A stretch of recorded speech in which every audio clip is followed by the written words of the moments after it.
Hi friends, welcome to Deepika reviews. ఈ video మీకు నచ్చినట్లయితే వీడియోని లైక్ చేసి షేర్ చేసి సబ్స్క్రైబ్ చేసుకోవడం మర్చిపోకండి. మమ్మీ, బావా ఎలాగైనా సరే ఆ భూమిని అసహించుకోవాలి, అలా నువ్వే ప్లాన్ చేయి మమ్మీ అని చెప్పి నక్షత్ర అపూర్వకు చెప్తూ ఉంటుంది. నా ప్లాన్ నేను చేశాను నక్షత్ర అని చెప్పి అపూర్వ చెప్తూ ఉంటుంది. ఏం ప్లాన్ చేశావు మమ్మీ అని చెప్పి నక్షత్ర అడుగుతూ ఉంటుంది. గగన్ గడికి ప్రమాదం అని తెలిస్తే నక్షత్ర ఊరుకోదు. ప్లాన్ తీసుకెళ్లి గగన్ గడికి చెప్పేస్తుంది. నక్షత్రకు చెప్పకపోవడం మంచిది, దీని విషయంలో కాస్త జాగ్రత్తగా ఉండాలి అని చెప్పి అపూర్వ మనసులో అనుకొని, నక్షత్ర ప్లాన్ ఏమిటి అన్నది కాసేపట్లో నీకే తెలుస్తుంది. మనిద్దరం ఇక్కడ ఎక్కువ సమయం ఇలా మాట్లాడుకోవటం కరెక్ట్ కాదు నక్షత్ర, నువ్వు ఇక్కడి నుంచి వెళ్ళు అని చెప్పి అపూర్వ చెప్తూ ఉంటుంది. సరే మమ్మీ అని చెప్పి నక్షత్ర అక్కడి నుంచి వెళ్ళిపోతుంది. వసే భూమి, ఇక చూసుకో, నా టైం మొదలైంది. ఇక ఆ గగను నువ్వు ఎలా కలుస్తారో నేను చూస్తాను. నీకోసం ఆ చెర్రిగాడు నా కూతురు నక్షత్ర జీవితాన్ని నాశనం చేశాడు. నా కూతురు నక్షత్ర జీవితాన్ని నాశనం చేసి నువ్వు ఆ గగన్ సంతోషంగా ఉంటే నేనెలా చూస్తానే, చూస్తూ ఉండు. నేను కొట్టబోయే దెబ్బకి నువ్వు ఉక్కిరి బిక్కిరి అయిపోతావు అని చెప్పి అపూర్వ మనసులో అనుకొని రౌడీలకు ఫోన్ చేస్తుంది. ఎక్కడ చచ్చారా అని చెప్పి అడుగుతూ ఉంటుంది. మీరు చెప్పిన లొకేషన్లోనే ఉన్నాం మేడం అని చెప్పి రౌడీలు చెప్తూ ఉంటారు. ఈ సమయంలో ఆ శారద ఒక్కటే ఇంట్లో ఉంటుంది. దాని కొడుకు గగన్ ఇప్పుడు నేను ఉన్న ప్లేస్లోనే ఉన్నాడు. ఆడది ఒక్కటే కాబట్టి దాన్ని చంపైనా సరే ఆ టెడ్డీ బేర్ని తీసుకురండి అని చెప్పి అపూర్వ రౌడీలకు చెప్తూ ఉంటుంది. సరే మేడం అని చెప్పి రౌడీలు చెప్తూ ఉంటారు. ఇక అపూర్వ ఫోన్లో మాట్లాడుతూ ఉంటే భూమి వింటుంది. ఎవరిని చంపి టెడ్డీ బేర్ తీసుకురమ్మంటుంది అపూర్వ అని చెప్పి భూమి ఆలోచిస్తూ ఉంటుంది. అపూర్వ ప్లాన్ ఏమై ఉంటుంది అని చెప్పి భూమి ఆలోచిస్తూ ఉంటుంది. ఇక మరోవైపు కృష్ణప్రసాద్ కూడా శారద ఇంటికి వెళ్ళి శారదా శారదా అని చెప్పి పిలుస్తూ ఉంటే శారద కంగారు పడుతూ ఉంటుంది. ఏంటండి ఇలా వచ్చారు అని చెప్పి శారద అడుగుతూ ఉంటుంది. దొంగ ఏమీ తెలియనట్టు ఎలా అడుగుతున్నావో చూడు అని చెప్పి కృష్ణప్రసాద్ అంటూ ఉంటాడు. మీరేం మాట్లాడుతున్నారో నాకు అర్థం కావట్లేదండి అని శారద చెప్తూ ఉంటుంది. నన్ను చూడాలనిపిస్తుందని మెసేజ్ చేశావు కదా శారదా, ఇప్పుడు ఎందుకు వచ్చావంటావేంటి అని చెప్పి కృష్ణప్రసాద్ అడుగుతూ ఉంటాడు. నేను మెసేజ్ చేయలేదండి అని శారద చెప్తూ ఉంటుంది. శారదా, దొరికిపోయిన తర్వాత అబద్ధం చెప్పాలని చూడకు అని చెప్పి కృష్ణప్రసాద్ చెప్తూ ఉంటాడు. అయ్యో, నేను మెసేజ్ చేయలేదని చెప్తున్నాను కదా అని శారద అంటూ ఉంటుంది. అప్పుడే రౌడీలు శారద ఇంట్లోకి వస్తారు. శారద రౌడీలను చూసి ఎవరు కావాలి అని చెప్పి అడుగుతూ ఉంటుంది. నువ్వే కావాలి అని చెప్పి రౌడీలు చెప్తూ ఉంటారు. రే ఎవర్రా మీరు అని చెప్పి కృష్ణప్రసాద్ అడుగుతూ ఉంటాడు. ఇంట్లో ఒక్కతే ఉంటుంది, ఆ ఒక్కదాన్ని వేసేసి మాకు కావలసిన టెడ్డీ బేర్ని తీసుకెళ్దాం అనుకున్నాము, కానీ వీడెవడ్రా అని చెప్పి రౌడీలు మాట్లాడుకుంటూ ఉంటారు. టెడ్డీ బేర్ ఏంట్రా, వేసేయటం ఏంట్రా, ఏం మాట్లాడుతున్నారా మీరు అని చెప్పి కృష్ణప్రసాద్ రౌడీల మీదకు వెళ్తూ ఉంటాడు. ఒరే నువ్వు ముసలాడివిరా, మేము కుర్రోళ్ళం, మాతోనే పెట్టుకుంటావా అని చెప్పి కృష్ణప్రసాద్ని నేలకేసి కొడతారు. ఏమండి అని చెప్పి శారద పరిగెత్తుకుంటూ కృష్ణప్రసాద్ దగ్గరకు వెళ్తుంది.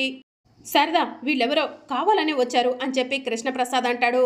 అవునరా, కావాలనే వచ్చాము, మీ ఇంట్లో ఉన్న టెడ్డీ బేర్ని తీసుకెళ్ళటానికి వచ్చాము, అరవకుండా నోరు మూసుకొని ఉండండి, లేదంటే మిమ్మల్ని చంపైనా ఆ టెడ్డీ బేర్ని తీసుకెళ్తాం అని రౌడీలు చెప్తూ ఉంటారు. టెడ్డీ బేరా ఏంటది అని చెప్పి శారద అడుగుతూ ఉంటుంది.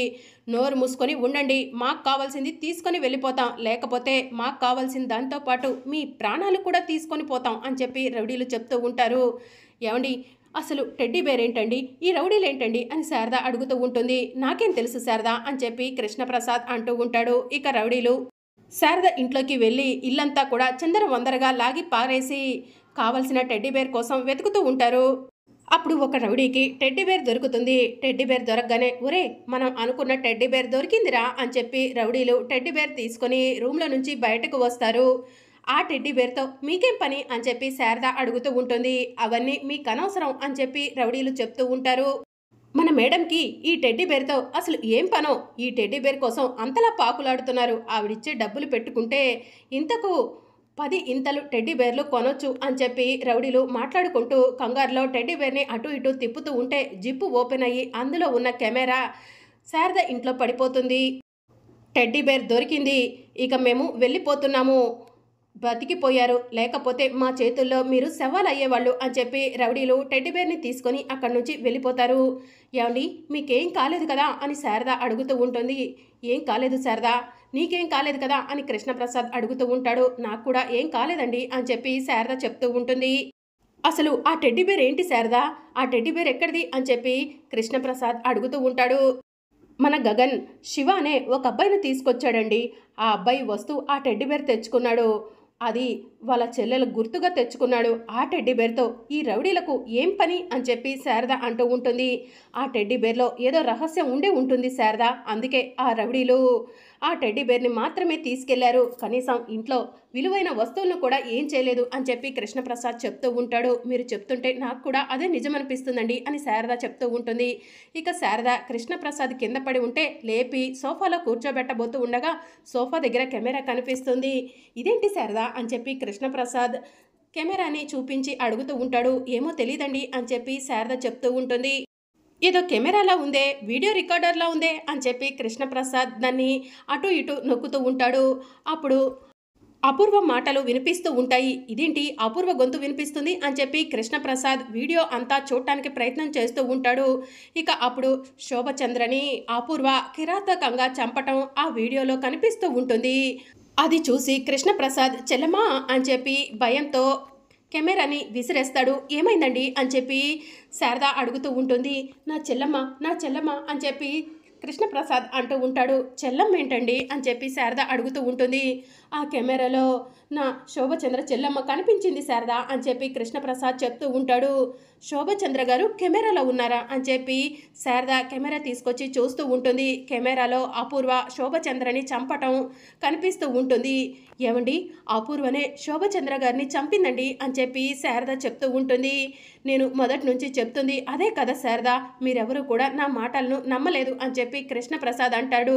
అయితే ఇందాకలా రౌడీలు వచ్చారు కదా, ఆ టెడ్డీబేర్లో రహస్యం ఉందనుకున్నాం కదా, ఆ రహస్యం ఇదే శారద. ఆ రౌడీలు టెడ్డీబేర్ని తీసుకెళ్తూ కెమెరాని ఇక్కడే వదిలేసి వెళ్ళిపోయినట్టున్నారు. అపూర్వ, ఇన్ని రోజులు నువ్వు చేసిన కిరాతకాలకు సాక్ష్యం లేదనుకున్నావు, కానీ నువ్వు చేసిన తప్పుకు శిక్ష పడుతుంది అపూర్వ, ఖచ్చితంగా శిక్ష పడుతుంది.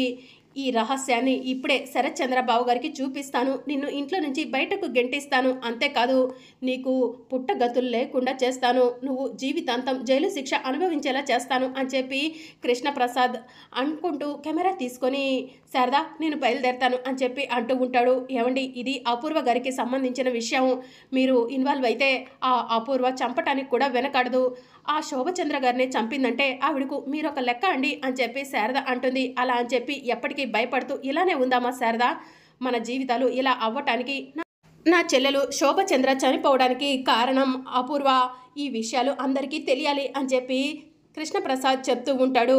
ఇక మరోవైపు రౌడీలు అపూర్వకు ఫోన్ చేసి మేడం మీరు చెప్పిన విధంగానే ఆ టెడ్డీబేర్ని తీసుకొచ్చేసాం మేడం ఆ ఇంట్లో నుంచి అని చెప్పి చెప్తూ ఉంటారు. అయితే వెంటనే నేను చెప్పిన లొకేషన్కి వచ్చేయండి అని చెప్పి అపూర్వ చెప్తూ ఉంటుంది.